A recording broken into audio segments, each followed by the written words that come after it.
I'm very pleased to meet you, Zach. How you all going? It's Jai, that Aussie metal guy here with Crank and with that metal station. Today, I'm getting to have a chat with Z.Wager Vocalist for industrial metalers Dead Animal Assembly Plant, who are due to release Bring Out the Dead March 26th through Armalyte Industries. Zach, cheers for joining me, man. Cheers. How's it going? Yeah, good, man. Good. I actually got to have a listen to this album this morning, man. I got up nice and early and got to have a listen to it ahead of everyone, man. It's a ripping bloody album, man. You must Thank be you. I really appreciate excited that. about getting this out as well, because I remember seeing the fucking promo, I think, early maybe 2020. I think he's kind of put things on hold a little bit to kind of see how the world was going. Is that right? Yeah. So this album was supposed to originally go out last year. We had finished it right before we went on tour in 2019, and we sent it off to get it mixed and mastered. And then when we got back, we were planning to do an early 2020 release, but well, the Yeah, world fell apart. that's it. Um, so the label, understandably so, like to no fault of their own, they were just like, well, there's just so much going on. I mean, this was the height of the pandemic scare, the BLM protests, all of the political strife, especially in the States. And so they're just like, maybe we should wait for it to go out. And I'm like, yeah, that actually makes a lot of sense. Yeah, because bands in at the level user in and bands at this point, it's playing live is also a big connection to bands. So if you don't have that, I can't play this to a fucking album live. It's a little bit hard to promote it as well. Yeah, it's, for most bands, touring is, if you're looking to make any money, touring Yeah, is like the only way to make any kind of money, but it's still the best way to connect with fans, new fans, people who don't even know who you are. It's still the most powerful tool you can have because you are presenting to them your not just your music but your look, your entire aesthetic, your whole feel in a really raw form, and that I think is a easier sell, so to speak, than pushing yourself online like, no, hey, no, seriously, you should listen to us, I yeah, swear. yeah, and hoping people head over like on the Bandcamp Fridays and Bandcamp and actually buy the album instead of fucking just streaming it on Spotify all the time. That does help get the numbers up, but also buying it as well. And you've gone to shows and you've seen bands and like not even knowing them, and you've gone in and seen a show and you've gone, fuck, they're good. I've got to go over to the merch stand and buy an album. And that's what people didn't get through 2020. Oh yeah, it's the age of streaming. Yeah. It's a double-edged sword because I get it because it Yeah. gets out to more ears, more people, more accessibility. But I will say, like, when promoting this new album, and I see people saying, "Oh, ask me, oh hey, when is it going to be available on like Spotify?" I'm just like, it hurts a little bit inside. I'm just like, oh, soon. But how about you just go buy it? Yeah, yeah, that's the thing too. Like people need to realize, listen, on Spotify's cool, but also I'm a big supporter of buying music, buying albums, and fucking getting the whole album. Like an album like what you've made here. You've bands like yourself have gone to a lot of effort to fucking lay out the tracks, like the track listings you've got here. Kind of tells a story, and I love listening to albums. And I'm a big lover of metal, but also a big lover of industrial metal, man. And there's also some great bands like yourself that are just sitting just under the fucking surface that rip so bloody hard and need to be up here. Oh, thank you. I am a total agreement with you. Like, I, maybe it's my age. I'm almost 41, and so like to me, it was all about that tangible experience of like going to the store, the CD store, buying the CD, having it, or buying the cassette, and like you open it up, and there's that tactile feel, there's the smell. If you have, and in this case, for us, um, thanks to the label, they honored our wish to have a full lyric booklet printed out, and that was always a huge part growing up. I'm just like, I dug through that trying to find the lyric booklet and try to follow the lyrics with the vocalist. And to me that was such part of the whole experience. And I think you lose part of that. There's a detachment when you have it in digital. I appreciate that, but at the same time, there's still something to be said for the tangible. And for the art, and for bands like Dead Animal Assembly Plant, it's a whole package. It's not just the music. You've got the art behind it as well, and the visual aesthetics of Dead Animal Assembly Plant, and the cover art's good, and also the aesthetics of yourselves as well. So it goes beyond, a whole package as well with the band, which is cool to see. Thank you. Yeah, I mean, we tried to. I mean, from the onset, even when it was just me Yeah, starting this whole thing by myself, because I am a dyed in the wool just drama geek. Like I lettered in it in high school. I did like local theater. I was a part of a few like weird performance troops in Portland, Oregon. So to me, I would love being on the stage and being a character. And for me, getting to the point of wanting to do music, it was a natural, like, well, I need to bring in the theater with the music so people have an entire immersive experience or something that they can really kind of sink their teeth into and kind of fall down the rabbit hole with us. yeah. Well, it must be good because I did check out your earlier material as well. It must be good, like over 10 years of Dead Animal Assembly Plant, to kind of see this culmination of Bring Out the Dead as well, and kind of all those years of work to bring out such a ripping album as well, dude. It must have been a lot of fun recording and kind of getting in there and making this as well with you all. It was quite a catharsis. Yeah, Because like yeah, it's weird to think because yeah, we're just short of the 10-year anniversary from our first live show, yeah, and I mean honestly, I didn't think that we would have made it this far, this long. There's definitely many times I had to be talked off the edge, um, but I imagine that every band probably goes through that. Uh, and a lot of the albums in the past, I'm really happy with, but there's always something that I felt fell short. Maybe it was the cohesion or the cohesiveness. Maybe it was like just the evolution of the band and still trying to figure out our voice or how we want to approach things. And even though this newest album, in a sense, is kind of quasi hodgepodgey because we started writing it years and years and years ago. So there's some songs on there that by the time it actually made it to mastering, you're like, oh man, I'm already over this song. We haven't even played it yet. yeah, But it definitely feels like our most cohesive work to date. And yep. it makes me happy, proud that we were able to accomplish it, but also makes me really excited for the future because I feel like going forward, we're gonna hit a more like consistent stride. Yeah, and as you said, you're coming up on 10 years, and bands don't realize when you first come out, it takes a lot of work as a band as well. You don't just come out and make the best album straight away. It takes a lot of work leading towards a progression as well, and hard bloody work behind the scenes as well. You would have spent so many hours beginning this project and having it kind of grow as a child to where it is now. You must be proud and kind of the concept and the way it's kind of heading as well. Yeah, I mean, it's like I've always said, it's like who needs children when you have a band? And I mean, Yeah, and in a sense, it is because it's like, you are dealing with a lot of tantrums and a lot of egos and a lot of selfishness. I mean, from me included.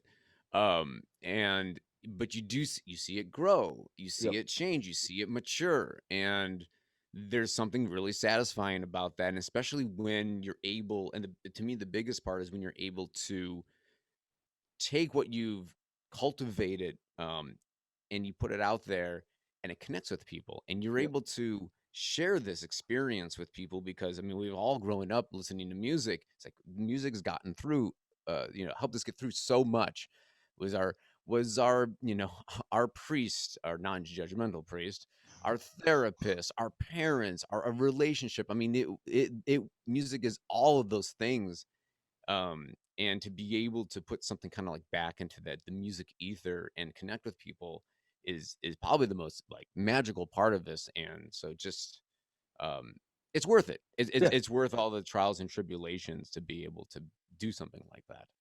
Yeah. Can you tell me a little bit about the recording and production process for this? Because as you're saying, you made this pre fucking the world going to shit at the moment. Well, it's funny because like most of it, I mean, actually, the entire album was written before the world went to shit. I mean, I Yeah. guess to be fair, the world is always going to shit in some way, shape, or form. I mean, that's if humans are excel at anything, it's basically making the world go to shit over and over again, and somehow we pull out of it until we can't. Um, so the recording process for the album itself was pretty easy. The first 10 tracks, which make up the actual album, um, it depending on the song, some of them it took forever, and I'm glad in a sense that we didn't feel rushed, even though we desperately wanted to put an album out that felt more complete than our past work. We At the time we weren't under like a label or anything Yeah. like that, so the album was done when the label approached us. Cool. So we weren't really running up against any deadline except for what we felt inside ourselves. So the recording process was, I mean, it was good. I mean, most of it was done like in my little, rinky dink studio. Um, but also like during the recording process, one of the band members moved out of state. But hey, technology made it easier so we could send files back and forth and record. So um it was nice that we were still able to get together though, Yeah. and before the pandemic, and bounce ideas off each other, which is such a huge part of the whole writing process and makes things way more interesting rather than like one person saying, nope, this is going to be how the whole song from beginning to end, and just do what I tell you to do, because that's no fun at all. No. No, and working together as a band, you're always going to have. It's always good to work that way. Have different ideas off each other. You know what I mean? Like instead of just having one person go, "This is it. This is how it goes. I can follow my line." Yeah, there are certain songs that, because everyone Yeah. has their own stylistic approach to writing music, which is great. I mean, I really appreciate all those different personalities, even when they clash. I mean, I appreciate what they do to the different songs, because I get my little bubble, my little tunnel vision of how I'm writing a song, but then they come in and I'm like, oh, sure, I guess that makes more sense. Yeah. Um, so each song in a way may have more of an imprint from as a few of the band members than some of the others, and I kind of like that. I mean, everyone's included, but at the same time there is room for everyone to kind of shine on their own, and that's, to me, that's, I kind of always wanted Dead Animal Assembly Plan to not be like, all right, well, I'm the front man, so stand behind me. I wanted everyone to kind of be on that same front stage level, because it's way more fun It's to way have more. that.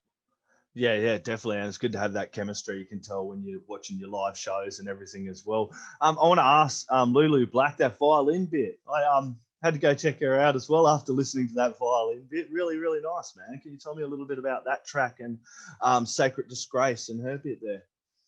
Yeah. So Lulu Black was someone so kind of to spin off of that. Yeah, yeah. I had been introduced to these amazing Belgian artists called Mothmeister. And I back in 2018, I ended up writing some soundscapes for them, because they hit me up actually months after me writing them, saying, "Hey, if you ever need any music." So they hit me up saying, "Hey, can you write us some soundscape stuff for exhibits we have coming up?" And so we was able to do that. And so in late 2018, they flew over and did like a book tour, and we ended up, me and Eric from the band, we flew over to Brooklyn, New York, and we did a show at this place called the House of Wax for the opening night of the Mothmeister exhibit. And it was such an insane experience. And that's where I met Lulu Black. And so she's a violinist from over there, um, and we kept casually in contact after that. And I knew, like, Sacred Disgrace, I love that song, but I hate it because it was probably the most frustrating song to finish on the whole album.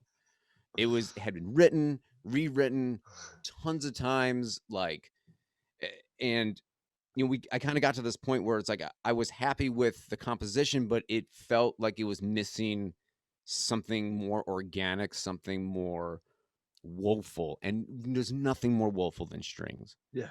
I mean, strings has set the perfect kind of like sad maudlin emotion that I felt the whole song itself was missing. And it's like, well, I mean, screw it. I mean, why can't like an industrial metal band have violins in a song that is really kind of down tempo?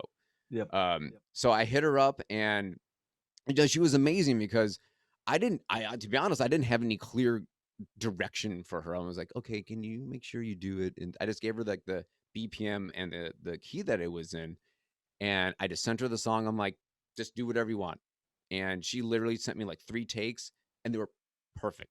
Yeah. And so all we did was like kind of cut and paste the different parts of the different takes that she sent us that worked for the songs. And oh man, I mean, I love it. I'm such a sucker for strings, and and there's nothing beats that, the organic timbre of actual strings as opposed to like synthetic, sampled strings. So and she's great, and then she just started her new project, her music project called Beldame, and so I'm happy to have her on this. And Ava was able to use more of her strings for a recent Mothmeister project that we just completed too. Yeah. So March 26th, album's dropping. Have you got any word over there playing live? I don't know what it's like over there. I know over in Australia we've been pretty good and we're able to get some live shows going again. But have you got much plans? Don't rub it in. Yeah, live stream maybe, or that's the thing. Probably, I suppose, when you do these live streams, you want to get that support as well. You don't just want to be there. You go, here's a live stream. You need people to kind of follow up on it too. It's a little tricky. It's tough because like, I mean, there's the it's weird because there's the joy of performing. So even doing the live stream, like we haven't done a lot of live streams. Recently, we started getting into the whole Twitch universe, which has actually been amazing. I love the Twitch community, and recently we did like a small little performance on this guy Jason Charles Miller. He has a music show on Twitch, and he's a renowned musician. He had his band Godhead in the 2000s, tons of soundtrack and like voiceover work. So it was really cool to be able to do, even though it was just a streaming performance to perform. But there's a disconnect because you don't have that energy exchange with the crowd, and that's the biggest part of like kind of fueling how you kind of act and interact and what you do on stage is how the crowd reacts. So without that crowd, it's just like, okay, you kind of have to imagine, okay, the crowd's gonna be doing this, so I have to have this kind of energy. So it's over here in the States, it's a hodgepodge of nonsense because one state says you can do this, one state says you can do that. Like Texas, they don't give a fuck. They haven't cared about anything. They don't care about. I mean, and unfortunately, it's that kind of attitude that ruins it for the rest of us because they're just like, this level of selfishness is just absurd. I know it's been a bit weird. Whereas in Australia, we had our leaders go, "Hey, you guys all fucking stay home." We're like, "Okay, we'll stay home. No worries." You know what I mean? It was too easy. What you mean? You listen to your scientists over there? Yeah, I know. It's fucking. What the fuck is wrong with you people? I know it's fucked. You want to be like us and just be like, oh no, piss off. We're gonna do whatever we want, and then blame everyone else when shit doesn't get any better. When there's 500,000 deaths or some shit like that. It's crazy. It's so frustrating. So we can't responsibly do live shows yet. I mean, things are getting better for sure. We live out on the West Coast, so we're still under. Things are slowly opening back up. But we are doing in late May, we are doing a professionally recorded audio through like the soundboard. So professionally recorded and edited live show that's going to be, we were going to do it live streamed, but that kind of proved to be kind of problematic in terms of wanting to give the best output for people. So we're in late May, we're going to be doing a live show, and then it's going to be put on YouTube. So nice. So pre-orders are up still? I'm sorry, what was that? Pre-orders are up for the album? March 26th. Yes. Yeah. So you can go to our Bandcamp page, deadanimalssemblykplant.bandcamp.com. And you can get the digital version. You can get a physical version. There is a physical version that actually comes with a signed autograph from all the band, which is really hard to get since I had to like send it down to California, send it back. And in fact, I have them all with me. And since I had them over the weekend, we kind of all went through and drew on the backs of them. Killer. So, so Awesome. Everyone each get along, one, get them. yeah, it's so each one has like a band member drew something different, doodled on it, scribbled on it. So each photo, while signed by the full band, also will have something random on the back of it. Nice. I look forward to grabbing mine as well. I reckon I'm going to order a nice copy all the way over in Australia so I can rep it proudly, man. This has been an absolute pleasure. Zach, any last words, shout outs or thank yous or anything I forgot you'd like to quickly add in there, mate? Yeah, I mean, I honestly, it's hard to believe that's been 10 years. I never thought when I started this as a solo project that it would have gone this far, that we would have such great support. I always hate using the term fans because I mean, I know it's an appropriate term, but it also feels like there's an us and them disconnect when you use the term fan. So I always like to consider it's like the Slaughterhouse family, Slaughterhouse residents. Like we're all part of the Slaughterhouse, and everyone has been so fantastic over the years. And I'm blown away. I'm overwhelmed with how much support we've had and how much people continue to support us through the pandemic and not being able to play. But we'll get back out there. We just want everyone to stay safe. Like we don't want to put anyone at risk. The only risk we want to put people at is maybe getting hurt in the mosh pit, but that's different. So we just want be safe, mask up, don't be a jackass, don't be a child. Cool. Don't listen to dirty politicians. Try to listen to the experts, and let's just get through this, get out there, so we can all hang out again and just rock the fuck out. Because my God, I fucking miss it. Sorry, man. Killer. Zach, this has been an absolute pleasure. March 26th, everyone bring out the dead, put it in your stereos, turn up really loud because the neighbors are going to want to hear this, man. Zach, we've got to have another chat sometime. It's been an absolute blast. So. Thank you very much. Yeah, it's been a pleasure. Thank you. I appreciate it.